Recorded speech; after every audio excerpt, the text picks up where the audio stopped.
Well, welcome back to Disabled and Prepping. Today, from my sample company, I received a folding wing drying rack.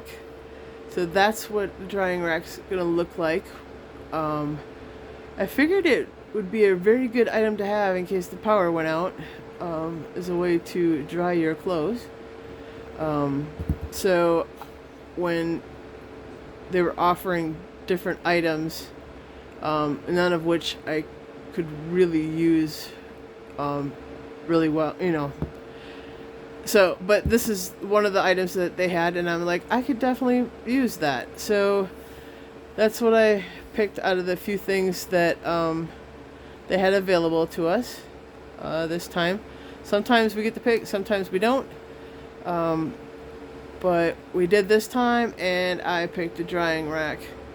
So that should definitely be coming. That should definitely come in handy. So I'm not gonna. It should be all put together, hopefully. So I'm not gonna mess with it right now, just because I don't have space for it. So, but that's what I got, and I figured I'd just share with you what I got.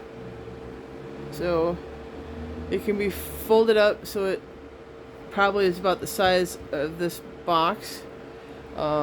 It's a pretty long box, but anyways, here's the dimensions. If I can get it to zoom in better, there we go. So those are the dimensions of it, and holds 18 to 20 garments and 2 pairs of shoes. It's got some nice mesh drying shelf for sweaters and things like that. So, alright everybody, have a wonderful day, and may God bless each and every one of you to overflowing. Bye for now.